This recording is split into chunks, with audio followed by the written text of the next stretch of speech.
Fort McMurray, Wood Buffalo, and the rest of the world. You've tuned in to the Mac City Morning Show. I am your host, Elliot Pierre, and we're going to start this episode off the same way we start every episode off, with a moment of gratitude. I know that you could be doing a million other things with your time, and the fact that you spend it with us truly does mean the world to me, so thank you. On that note, Tanner, hit him with the intro. How's she cutting me, loves? You're listening to the Mac City Morning Show.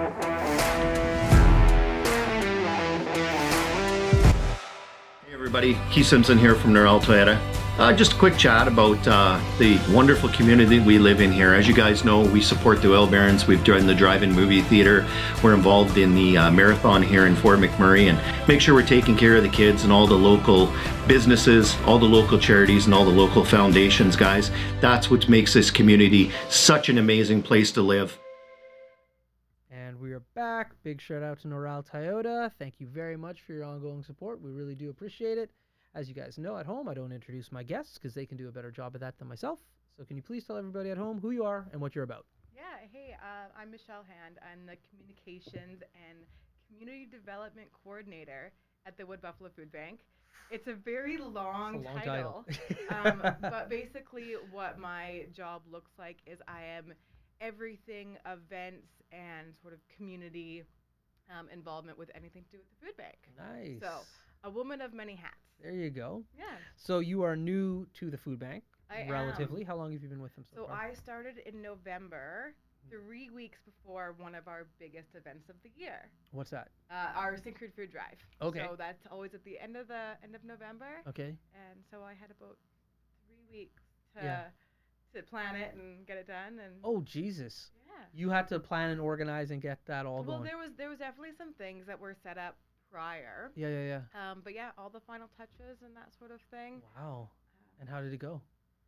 It was quite the experience. Yeah. You know what? So I think that we have to look at what the climate of what was going on at the time. Mm-hmm. So there was some volunteer. It was cold. Actually, it was actually really quite warm, but it was cold going Leading up up to to that. 100%.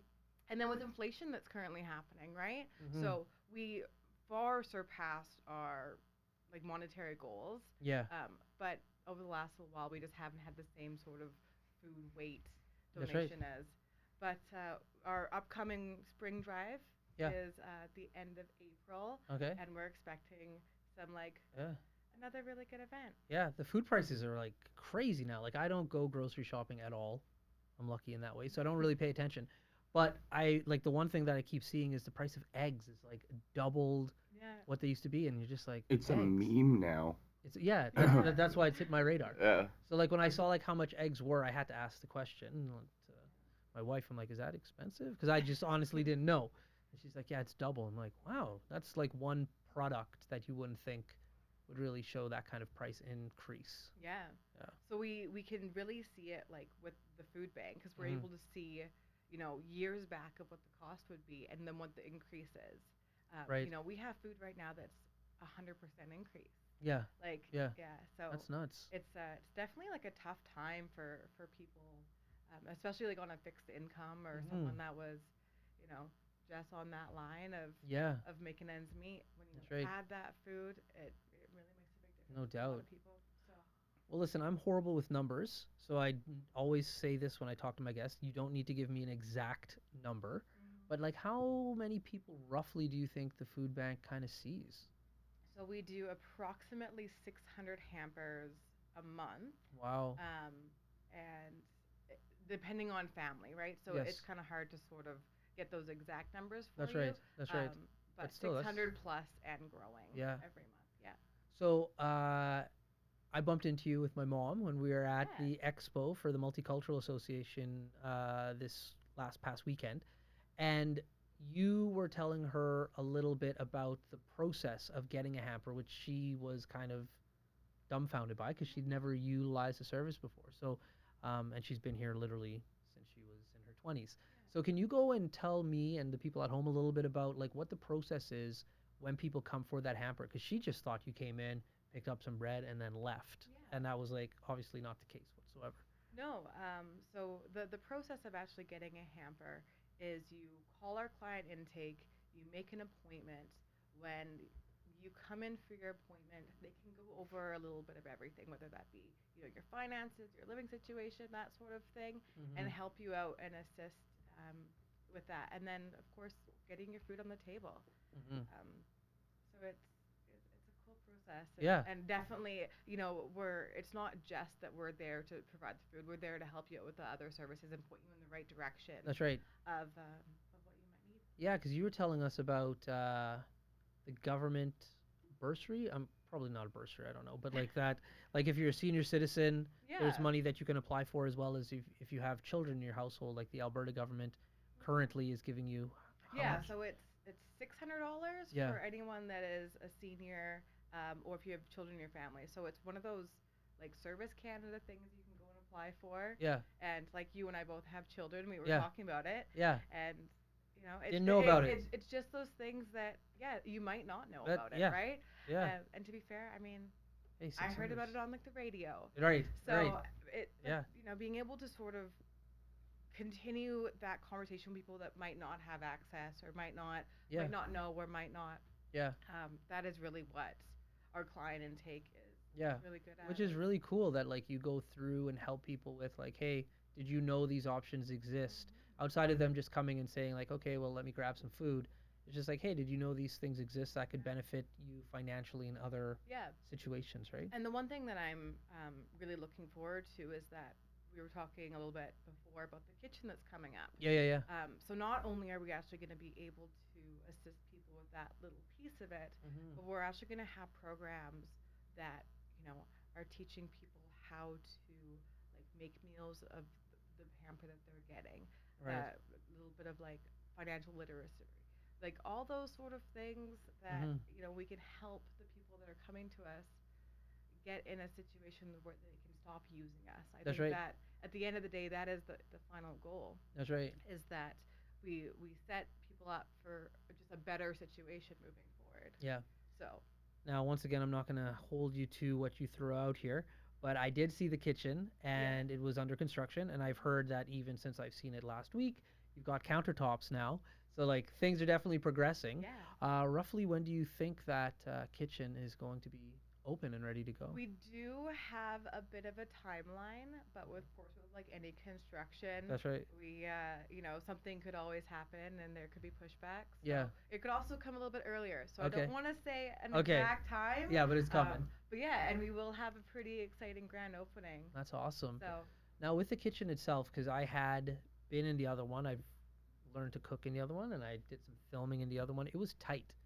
This one is so huge and open and bright, and it seems like we were chatting about it a little earlier, like it is a filming dream to be in there and to teach in there, I have to imagine as well. So what are the different programs that you're going to start offering there when it's up and going? So the programs are sort of, as we're still going to have the basic shelf, but I do know that our programs facilitator is looking to sort of expand on it. Right. Nothing completely nailed down just yet. Yeah. But do expect to see some like big things coming from that space. Because with this, like you were limited for sure with the original space. I unfortunately never was able to see. Oh. That. Yeah. Well, I moved to Fort McMurray. Yeah. He'll tell you. You were limited. I moved to Fort McMurray literally like the week after the flood. Oh, okay. Well, we'll talk about that in a second. Tanner tapped his phone though, so that means he's got his questions for the Mac City Minute ready. But before we jump into that, we're going to throw it to Carrie from Patchouli Rose. Carrie, take it away. Hi, it's Carrie with Patchouli Rose Herbal Apothecary. I know our summer is coming quickly to an end. And during the summer, we always think of applying our sunscreen. But sunscreen is a product that we should be using every day of the year to protect our skin against harmful UVA and UVB rays, also against premature aging. I have a product called Dandelion Harvest, which is moisturizing, anti-inflammatory, and is great for anti-aging. You can use this every day of the year, and it's very moisturizing. If you want to check this product and any of my other products out, please go to patchoulirose.com. And we are back. Thank you, Carrie. We really do appreciate your ongoing support. Tanner, hit her with the Mac City Minute. Alrighty, question number 1 for you today. What is your favorite part of being able to help so many people get food? My favorite part. There was a time in my life where I was a single mom and I really struggled with sort of, um, I lived being in a spot where finances were really tight. Yeah. So knowing that I'm now out there and able to assist other people that are experiencing some food insecurity is really really important. There you go. Question number 2. What is one way you've grown from your time with the food bank? My I think the biggest thing is I'm a fairly new to uh, like Wood Buffalo as a whole. Mhm. I moved here during COVID, Mhm. so being able to sort of spread my community wings was Yeah. near impossible. Right. So starting with the food bank has really got me involved. I've met people like you. I've met other community leaders and other people and business owners and this and you know what? It's to be able to be in a situation now where I've really got to meet and be involved with the community. It's Yeah. really really special. There you go. Question number 3. What is your go-to comfort food when you want a cozy night in? Um, I love a good French onion soup. That is my, and it depends on if I'll make it myself. Okay. If I'm really feeling like, but yeah, no, French onion French soup onions. is my Okay. go-to. Question number 4. What has been the most rewarding moment for you at your current job? I think the most rewarding has been seeing all of these. When I first started the food bank, I had a whole lot of ideas, right? There was Right. a lot of things that we were going to do and a lot of those things. So I think it's been very rewarding to see all of these things kind of come together. Yeah. Yeah. No doubt. I'll walk into my boss's office, be like, I have an idea. How about this?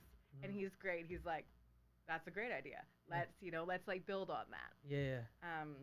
So yeah, like I said, we have lots that are like kind of coming up that's going to be new and exciting. Yeah. And I'm very proud of like that growth of being able to do stuff like that. Yeah. No doubt. Yeah. And your final question: What was your favorite toy to play with growing up as a child? I grew up on an acreage, so probably like my sister and a stick. Like we had horses that we would ride around and Yeah. we would hit sticks at each other Yeah. on horseback, and we didn't really grow up with a lot, so Right. we grew up with each other and Sticks. violence. Yeah. That's awesome. And those have been your 5 questions. Tanner's questions are like my favorite part of the show because like when you and I or any guest has a conversation, it's a conversation. But Tanner throws some randomness out Yeah, there I love it. that I really get to like learn about the person. Yeah. Oh, what a great question. So you grew up on a farm. What kind of farm? It was like a hobby, like acreage. So we had Okay. we had horses. We had, I think at one point we had like rabbits get loose, and Okay. then we had like 100 wild rabbits Yeah. that lived on the property. How do rabbits get loose and how do they turn into 100? Like did Well, Have you not heard the expression of rabbits, Elliot? Yeah, I have, but like that seems like a lot of rabbits. So they lived in a hutch, and then Yeah. the boy rabbit got into the girl rabbit's area, and then Yeah. they did a little, and then there was babies, and then they made a little hole, and they were able to like get under. So they were living under their hutch, and then they were Oh. just they Doing just it. escaped. Yeah, they Yeah. just did their thing, and it was quite. I lived quite the childhood. No doubt. Sounds like Yeah. an awesome childhood. Yeah. Wow. Cool. And where did you grow up? So Like roughly. Central Alberta. Okay, I Central always- Alberta. Okay, yeah, Alberta. I Gotcha. say that Sylvan Lake is home. Okay. Yeah. Okay. Wow. That is so interesting. I did not grow up on a farm. I grew up in Fort McMurray. Yeah. So like having animals and horses and stuff around, that would have been really, really unique. Yeah. What does your sister do? Where is your sister now? She's in Sylvan Lake. Okay. She's a very successful HR Oh yeah, we Live talked there. about that a little bit. Yeah. Yeah. We should get her up to Fort McMurray. I've Yeah. been trying. Hey, if I you're watching, listen. She will be. I'll make Yeah. her watch this, Yeah. and then I'll tell her. My background is human resources. We can talk about it all day long. I can tell you about the sweet companies that are available to work for up here. Yeah. Okay. So you moved up here with your child for a relationship. That being said, like you stuck around even through like some pretty tough times of Fort McMurray, maybe the flood and the pandemic. Yeah. What about this community are you enjoying so much that makes you want to stay here? You know, I often sort of like laugh with people when they're like, "Oh, you're from Sylvan Lake. Like, why would you move?" Mm-hmm. Because the community that is Fort McMurray, it's not just industry anymore. Yeah. It's so family friendly. There's so many activities to do. If you actually go and like put yourself out there go on, like Eventbrite, and Yeah. there's so many things like um there's so many activities for families, and it's a young community, Yeah, right? that's Like right. you and I've had this conversation where there's it's not the retirement age, so a lot of people. And the other thing is you're not getting everyone's from somewhere else. Yeah. So everyone is so kind to each other. Everyone is so, especially if you're in the community. Yeah. Yeah. It's really easy to live here. Yeah. Yeah. Yeah, that's awesome. And that's what we spoke about a little bit before was you were surprised in regards to like, wow, it's really safe here. Yeah. Like it's Uh, not the same as city living by any stretch no. of the imagination. Red Deer is kind of like the bigger town next to my little tourist lake town. Yeah. But it's the sixth most dangerous city in Canada. Really? Yeah, for 2021, sixth most dangerous, and I believe it. Wow. Yeah. And yeah, Fort McMurray, I wonder where we rank on the list Oh, for that. I actually looked. 67th. That's awesome. Yeah. Until you start looking at like the individual rankings that they rank that by, and then there's like 3 or 4 that Fort McMurray just sits like number 3 at. Really? Yeah, We'll talk about those later. 'Cause I now think I'm you interested. can. I think you can guess. Yeah. Cool. So yeah, but that's interesting. We are definitely having a conversation about that afterwards.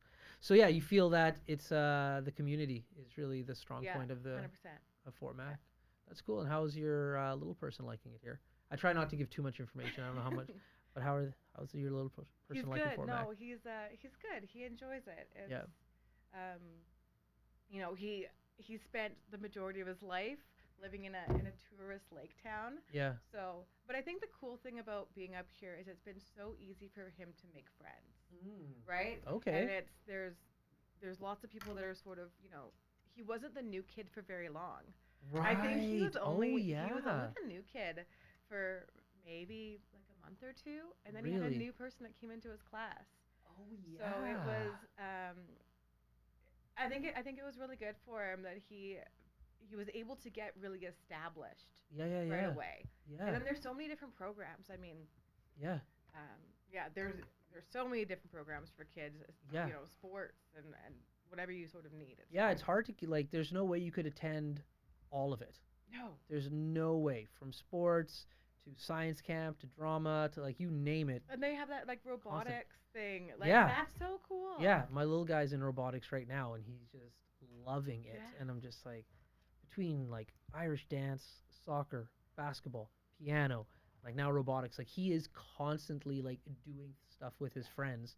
And I know like during the summer, I have family that live in Edmonton and live in Calgary, so we go and visit them during the summer. And we're looking for things to do with him there. And they don't have as many things to do for him. And the things that they do have aren't free like they are here. 100%. So, like for young families and children, Fort McMurray is definitely this is a sweet spot. Yeah.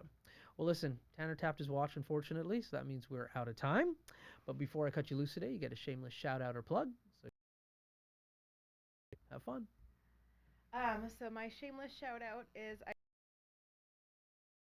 express the need that if you are a food bank and you're looking to do like a food donation, it's from your own culture. So that food to the people that are going to use it. Mm. Right?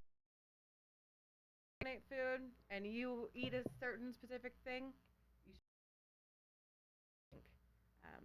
so we can sort of serve a Very cool. Well, thanks for coming. yeah. I can't wait to Hell have both you guys back. Everybody at home, thank you very much for tuning in. It does mean the world to me. Title sponsor, Noral Toyota, as well as Carrie from Patchouli Rose. Hope everybody at home is having a great day, and we'll see you tomorrow. Peace.